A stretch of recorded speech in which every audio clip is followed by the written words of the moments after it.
Hello, and welcome to the show. I'd like to first thank the American Acupuncture Council for hosting this show. It's great to be here. My name is Moshe Heller. For those of you who have seen me before here, I teach together with Dr. Cowan a course on Chinese pediatric acupuncture. And today I'd like to speak about harmonizing the earth to treat many disorders. So let's dive in. I hope that the slides are up. And so when we talk about children especially, and we believe that children are born with a really weak digestive system, and therefore the digestive disorders are usually the root of many childhood disorders.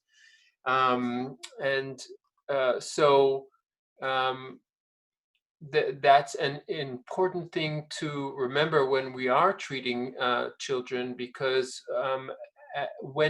although we may see various different disorders, the root cause or the reason that they are suffering from whatever we'll see a little later what these might be are rooted in a weak digestive system. So we have to support that in order to resolve the issue.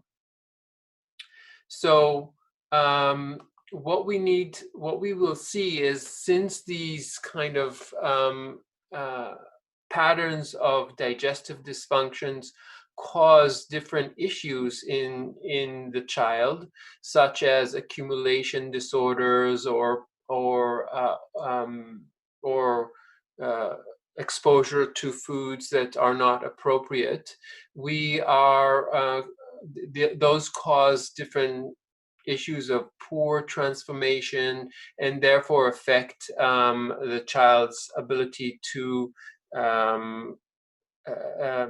transform, and therefore this accumulation can cause heat, and we can see that affecting the fire or the heart with over reacting and overstimulation.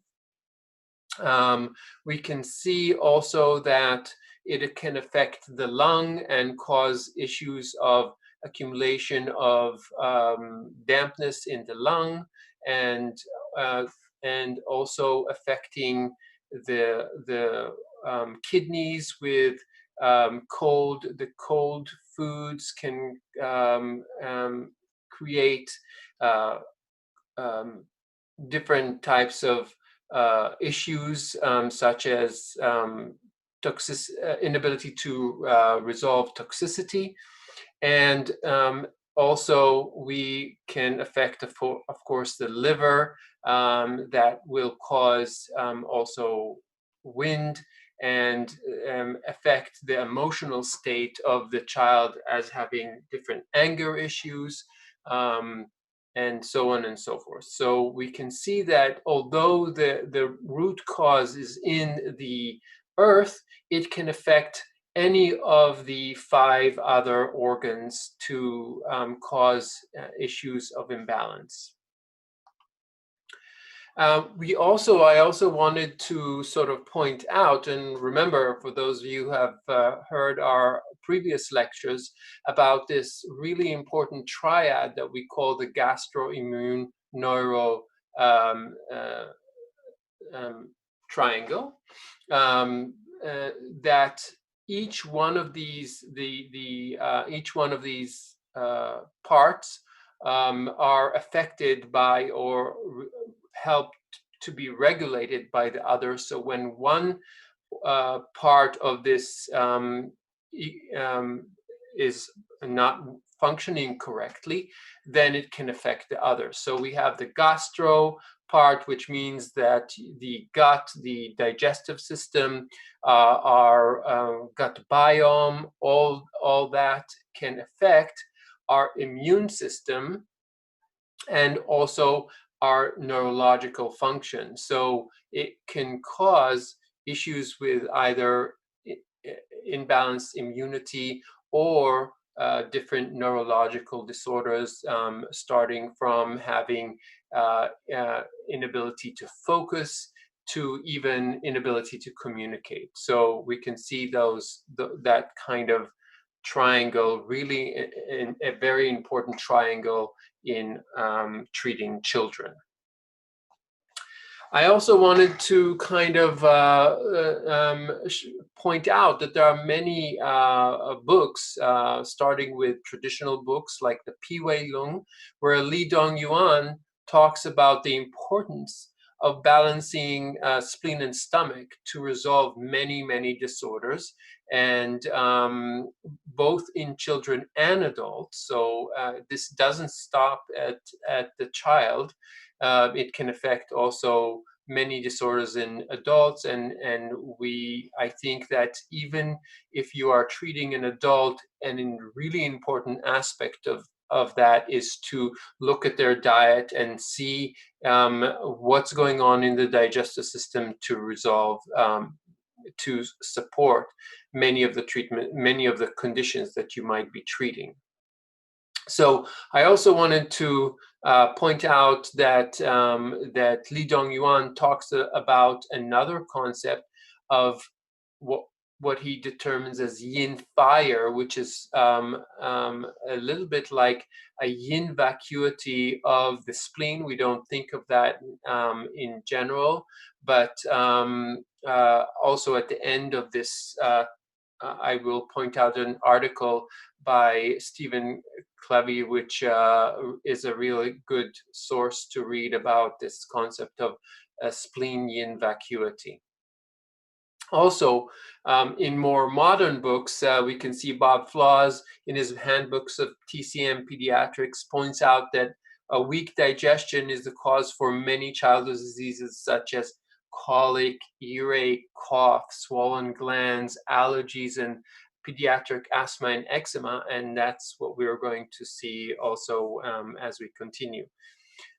Julian Scott, in his book on pediatric acupuncture, points out that there are 5 really common patterns of illness that are at the root of many disorders. And the interesting thing is that 3 of them are issues of spleen vacuity, and all of them are in the treatment. You will see that they're really focused on supporting the spleen.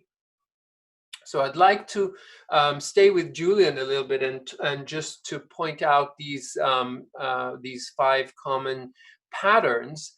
He names them as spleen chi vacuity, hyperactive spleen chi vacuity, accumulation disorder, hyperactive kidney chi vacuity, and lingering pathogenic factor. And if you look at in his book and see each one of them addresses the spleen as their main spleen vacuity as the main treatment principle. So whichever one of these 5 disorders, you'll see that spleen is something that's in the treatment protocol. But I want to look at 2 of them for this lecture. The first one, of course, is the diagnosis of spleen qi deficiency.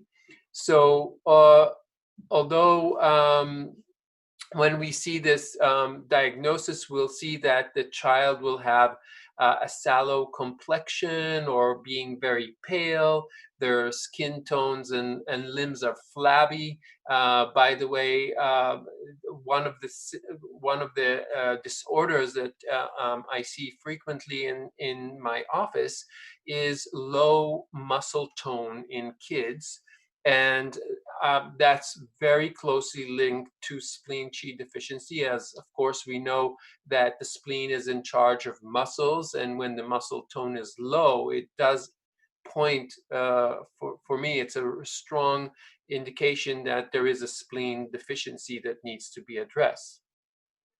The lips are pale. Another really important, very common thing that I note is that I look at the lips, and if the lower lip is a little bit protruding, or I call it flabby, it kind of falls forward, and a lot of times you'll see that the child is drooling very easily because they're not able to close the lips uh, appropriately.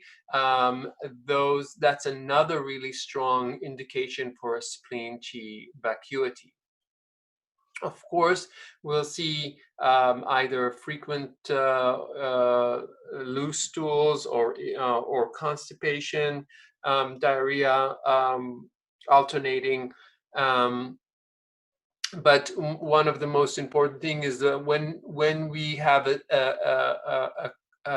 a spleen deficiency that is pure spleen deficiency, the stools don't usually smell bad, and that's an important differentiation, because sometimes the spleen deficiency can be it can look like a spleen deficiency, but there's actually an accumulation disorder, and in this case, the stools will have a stronger smell to them. You'll see that there's also a lot of times issues of sleep. So this pure spleen deficient child will prefer to sleep during the day, and also always have difficulty falling asleep, and would do all kinds of manipulations in order not to go to sleep.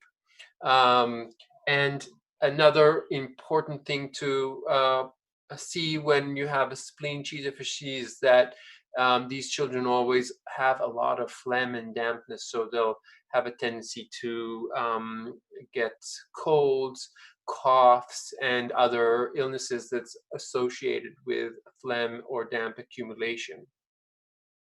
Another really, really important issue that needs a lot of times to be addressed is their very poor appetite and picky about food. They are the classical, what we call mono diet. They only eat one thing. A lot of times it's sweet, and when I say sweet, it's not necessarily um, um, candy or something like that, but even pasta. That is called a sweet food, right? So it's something a lot of times I see they'll only eat pasta, even not with with cheese or anything. But that's what we call a mono diet. So they are not open to a variety of tastes. They're very strict on eating things that have a sweet property. And that's something we really need to work on, and we'll see a little later about different things that help to open up that appetite and have a little more variety. So there's also sometimes a tendency for vomiting and gag reflex being very easily created, and we'll see, of course, the tongue will be pale. They may be a white or thick or greasy tongue coating, and the pulse is usually weak or slippery. And one other thing is, especially if they're young and below or under 2-year-old, I always look at the finger vein. Finger vein diagnosis is very helpful, I think. And the differentiation between a spleen deficiency and something that involves more stagnation and heat will determine the shade of blue that you will see in the finger vein. So as a reminder, when we look at the finger vein, we've rubbed the finger a little bit, and there are three gates. We call them the wind gate, the chi gate, and the life gate. And we see how far the finger vein continues. If it passes the wind gate, it means that the pathogen is starting to affect the chi. If it passes the chi gate, it is affecting the chi, and if it is reaching the life gate, it means that it is actually life threatening. So we have to be careful of that. But the most important thing is that when we look at the shade of the blue, if it's a pale blue, that is considered more of a cold condition, whereas where it is more of a dark blue, then that's a sign of heat. So when it's almost black, that's really a sign that there's a lot of heat going on. And if you see a black and purplish hue to it, that means there's heat and stagnation. So in this case, when it's spleen qi deficiency, we're talking about more of a cold condition. So when we look at treatment, the points are pretty standard, and these are points we use a lot. And the important thing is that we have to understand, although they are points that are very common, they are very effective, especially with children. So when we combine large intestine 10, for example, with stomach 36, we are tonifying both qi and blood, and that's a really important combination. Stomach 36, Zusan Li, of course, tonifies the qi, and large intestine 10 helps to regulate the stomach and intestine and reduce digestive stagnation, which is a tendency that children have. So this is a very, very important combination for kids who have spleen deficiency. We also can consider using spleen 6. It regulates and strengthens and tonifies the spleen, and also regulates the stomach. So this is, again, supports this combination of large intestine 10 and stomach 36. We're supporting it by adding spleen 6. I also really like using CV12. It strengthens the spleen and, again, regulates and strengthens the function of the stomach. I wanted to point out a very helpful treatment protocol that was passed on to me by Alex Tiberi. He always used to say that when we can address our digestive capability or strengthen our digestion by using spleen 1 for problems with digesting fat, spleen 2 with problems for digesting protein, and spleen 3 for problems with digesting carbohydrates. So these are things to remember, because a lot of times you'll see that children might have difficulty digesting fat, or the parent will say every time he eats avocado, for example, you will see that his stomach is bloated, or that there's issues with bowel movements, or every time they eat some type of protein. Then you can use these points appropriately to help in that digestion. I really like the last combination that you'll see here, which is a combination of spleen 3 and spleen 8 for those children who really have these sugar cravings. So combining spleen 3 and spleen 8 will help reduce sugar craving, according to Alex Tiberi. And I've seen it work really well throughout the years of using that. I also wanted to remind you all that there's of this technique that this 4-needle technique.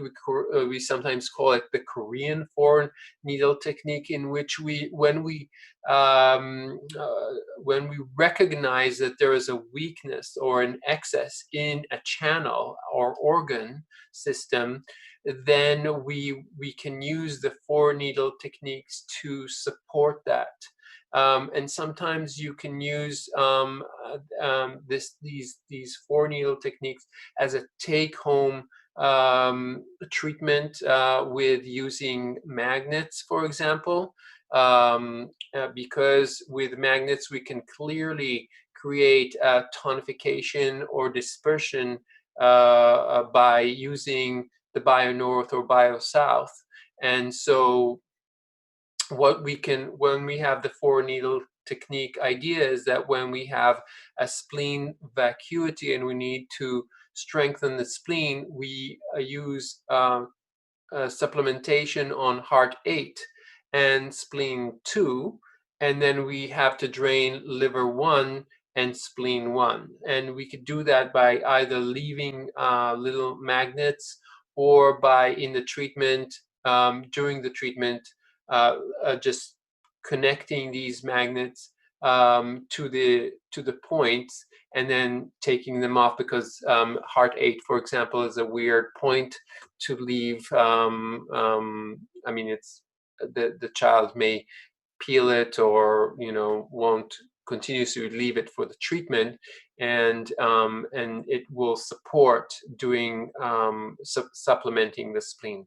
A lot of times when what I like to do, the reason I like to use this combination is we'll see that there is an imbalance between the spleen and the stomach, where the spleen will be deficient, yet the stomach will be excess. And Li Dongyuan talks a lot about this in the Piwei Lun, about this kind of the stomach tends to be more excess, whereas the spleen tends to be more deficient. And so you might need to combine a strengthening treatment combination for the spleen, whereas you will use a dispersing treatment for the stomach. So you can see those points all listed here, and these are a great, this is a great technique to use in the clinic. I also very frequently either perform or teach the parents Tuina or pediatric Tuina, and I really love this this hand technique where you can see that there is actually the presentation of each of the organs at the tip of the fingers. So, for example, you see here on the little finger, on the pinky, the top part is Shenjing, meaning that represents the kidney. On the ring finger, it's Feijing, which represents the lung. And Xinjing here is the heart, Ganjing the liver, and on the thumb, this is where we see Pijing, which is the spleen. Generally speaking, in this technique, when we do rotations, when we take the thumb and we rotate, usually with our thumb, this rotation is supplementation, whereas where we are pulling upwards, this is considered dispersion. So we can either disperse the spleen or strengthen the spleen. And as we can see that the stomach is actually just below the spleen, so we can disperse the stomach by pulling upwards, and we can strengthen the spleen by doing rotations. I've noted this here and on the slide, you can see that. And the arrow is pointing downwards, but it could be upwards or downwards. It doesn't really matter. I prefer upwards, actually. And I combine that with clockwise rotation of around the umbilicus, which is also a great way to support the spleen. As in abdominal diagnosis, we know that the spleen manifests around the umbilicus. Of course, on the left side, we will have the liver. On the right side, this is the lung. Heart is on top, and kidney is below. So I also always look at the abdomen while I'm working to see any issues and palpate it to see what I'm feeling to support the diagnosis. I also wanted to mention one other thing is the use of tiger warmer. This is a great way to treat kids. You can create heat and pressure at the same time, and they respond really, really well to tiger warmer.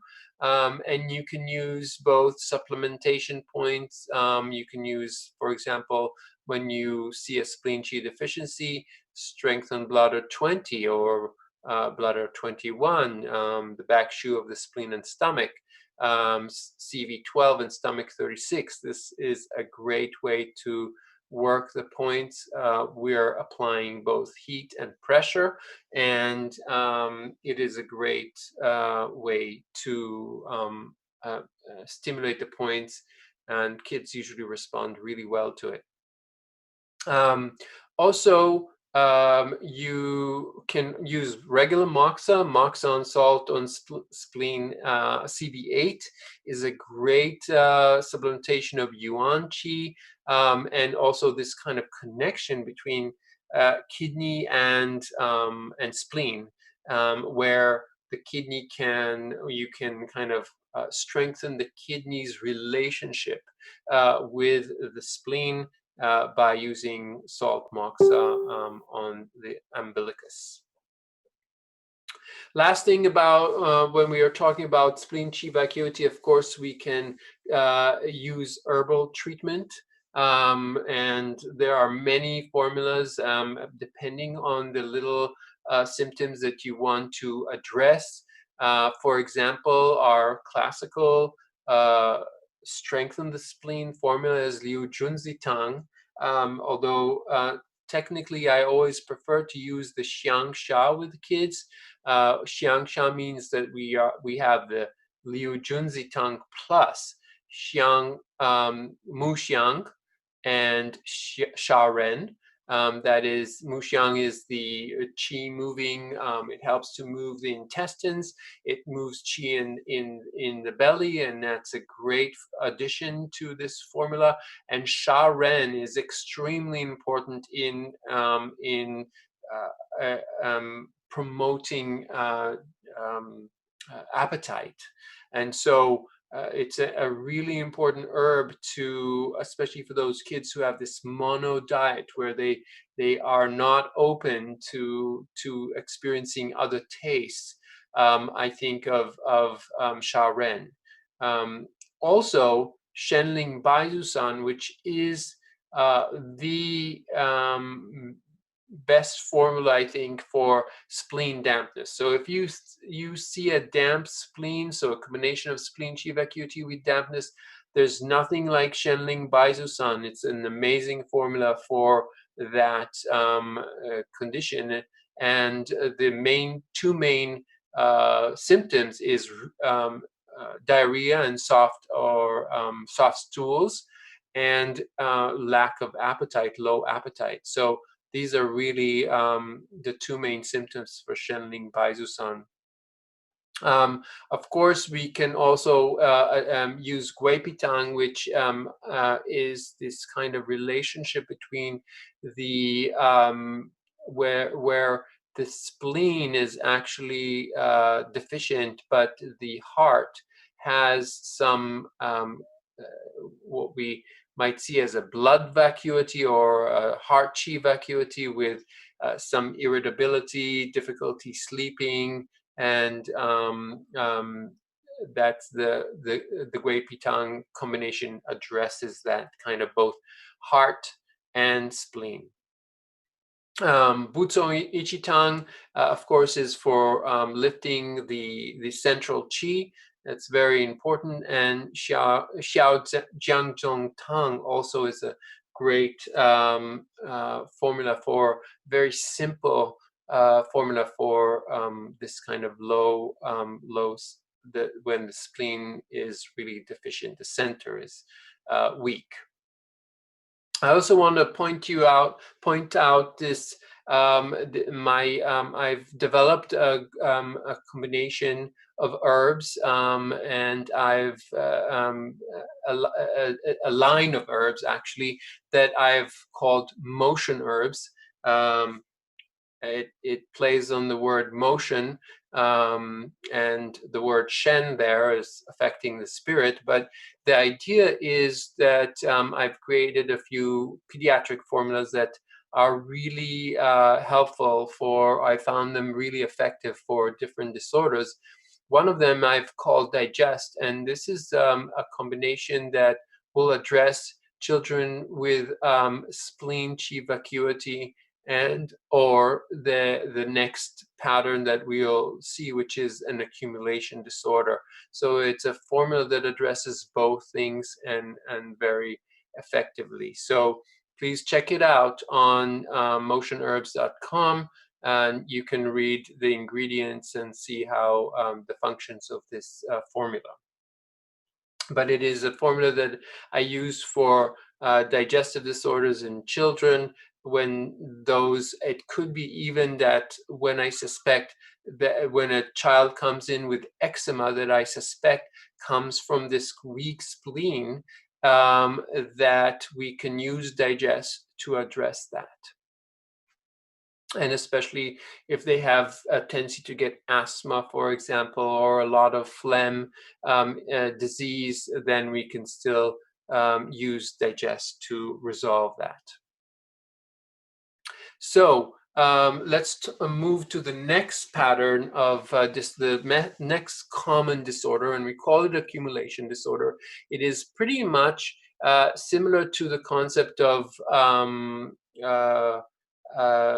food accumulation in adults, but its manifestation in children is a little different, and it is associated with exposure to foods that are not appropriate to or are difficult for the child to digest. One of the most common reasons for an accumulation disorder, unfortunately, is the use of formula in kids. I think that formula is the issues with the formula is that it is over rich. Therefore, it's very hard on the digestive system, and therefore it causes a lot of issues. So I know sometimes we need to use it, but we have to recognize or realize that it can cause a problem. Another issue is that children are sometimes offered food too early when they're not really ready for food, and therefore that causes also issues.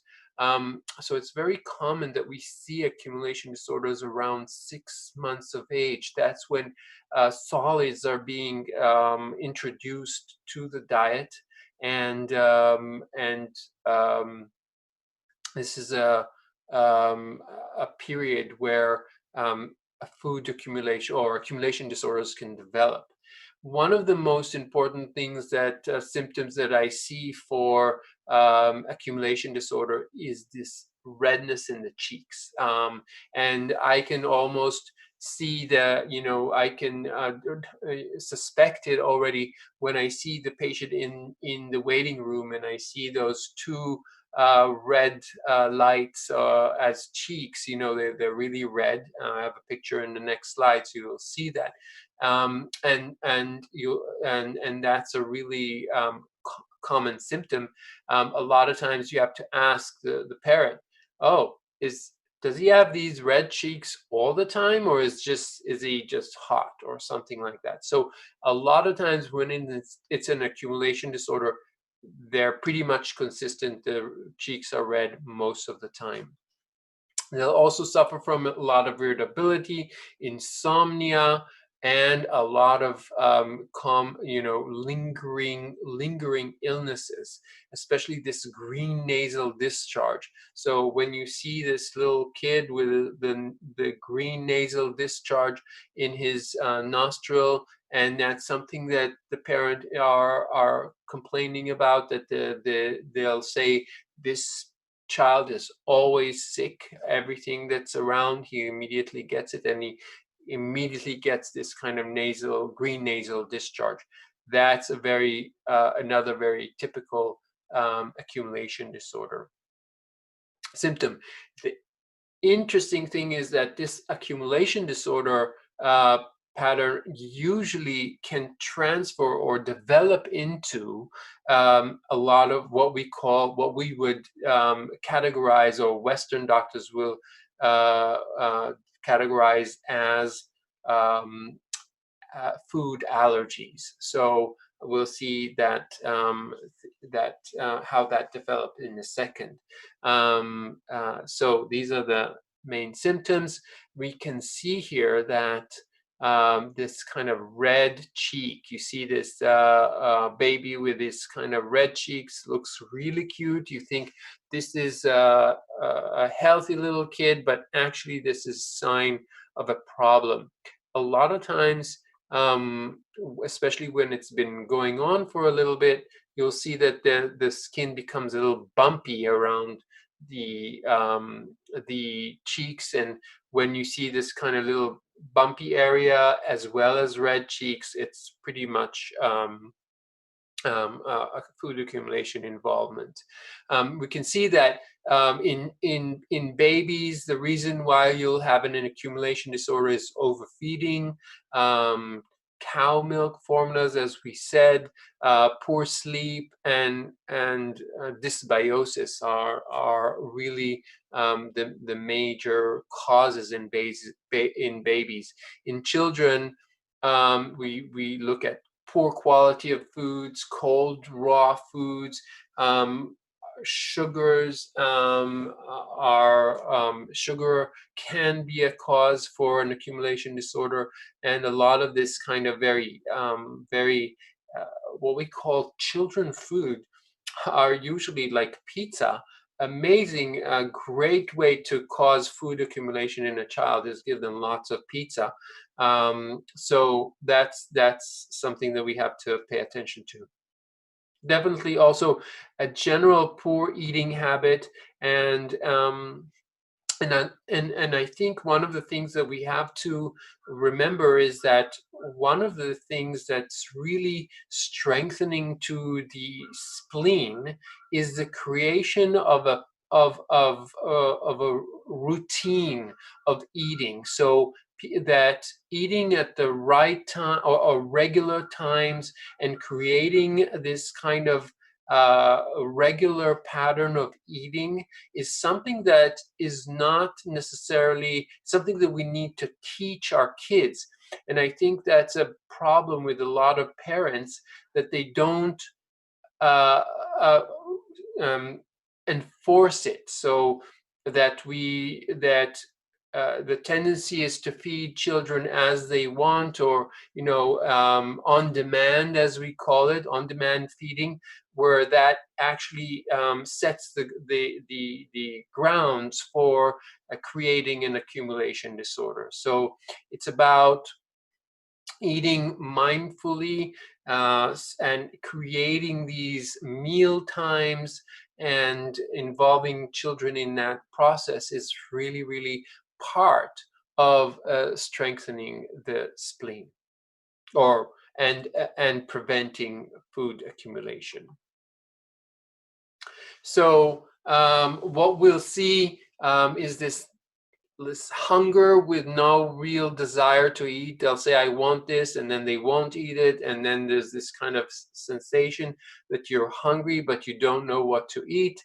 Never satisfied. Sometimes reflex, you'll hear them eating, and then they'll have a lot of burping up of gas. These red cheeks, green stools in babies. This is another really very important sign. yellow nasal discharge and congestion, and also chronic ear infections, chronic cough, chronic or even asthma.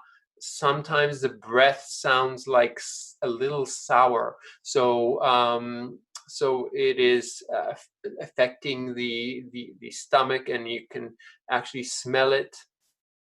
Eczema, cradle cap, the skin is starting to be affected by that, and a lot of restlessness, hyperactivity, and sometimes that's issues of behavioral issues develop from this kind of accumulation disorder. So although it starts out in the digestive system, it affects many areas of imbalance. So the best time to catch or to address this the food accumulation is when the children are really young, and the best treatment is the CFANG points, the 4 points, and you can see their location here in the bends. I know that traditionally they're saying that you need to prick it and squeeze it until some yellow fluid comes out. I just insert the needle in all 4 areas, and this is and I get great results. So you don't really need to stand and squeeze it. I also recommend to use these points at the end of the treatment, so when it hurts, the baby's not crying in the room, you can do it and have them go, and that's a really good way to use these points. I teach the parents this kind of massage of the thinner eminence that helps to reduce food accumulation, and then also disperse the stomach. These are all techniques that really help to resolve food accumulation. With older kids, we can look at using CV12 and stomach 36. As we remember, large intestine 10 also helps with this kind of regulating of the stomach. Oops, sorry about that. And another combination that I really like to use is the combination of CV10, CV12, and CV13 that helps to regulate the flow of stomach, and opening and closing of the sphincters. So this is a really important thing. Stomach 34 is also stomach 36, of course, is a great point for stomach pain. And if there's a lot of phlegm, we do need to use stomach 40. If there's a lot of phlegm in the lung, I usually don't start with using stomach 40. I start with using CV22 to start kind of resolving the phlegm in the lungs, and only then I will use stomach 40. So that's another important thing to remember. What herbs? There's Bauchel this is the classical formula for food accumulation. And as I said, if there's a lot of if the spleen is deficient and there's accumulation of dampness, I always think of Shenling Baizusan. In this case, it's mostly when there's soft stool. So if there's this kind of stinky diarrhea most of the time, then I would use Shenling Baizusan. Otherwise, I'd use Bauchel if there's this alternating constipation diarrhea. Then Digest, again, is the herbal formula that I developed, and you can read about it in motionherbs.com. And I wanted to point out another formula that I've been working with. It's called React. I called it React, but it's based on Wu Mei Wan. And I know that Wumei-1 is usually a parasite formula, but I've used it really great for very effectively for the for uh, for food allergies, food sensitivities, and in general, this kind of tendency to be very allergic, whether it's allergic asthma or allergic skin reaction. All these things are really very affected, can be addressed by the use of React, which is herbal formula based on Wumei-1, and I've changed it a bit to be very well used with children. So please take a look at that, because it's a very good tool to use for different types of conditions in pediatrics, and also adults actually can use React in this case, especially where there's food allergies as a basis for many problems. I also wanted to point you to a very interesting article about this kind of spleen and stomachian deficiency. It's not something we see so frequently, but Stephen Clavey wrote a wonderful article about the differentiation and treatment of spleen and stomachian vacuity. So please read it. It's from the Journal of Chinese Medicine from January of 1995. I know it's a while ago, but it's a great article. And I wanted to point out that these are things that you will see very frequently with children, is that they'll have trouble digesting food, easily full after eating small amounts, typical, right? Bloating and feeling of uncomfortable fullness after eating, loss of taste discrimination, so they only want to eat sweet things, dry lips, different type of ulcerations in the mouth. So look at these symptoms. These are things that I see very frequently, and in this article, he will help you differentiate between them and the use of different formulas. So a very good resource. Okay, so I think we will have, I think I went over time, but I'm not sure. Anyway, I want to thank you for listening and being with me today.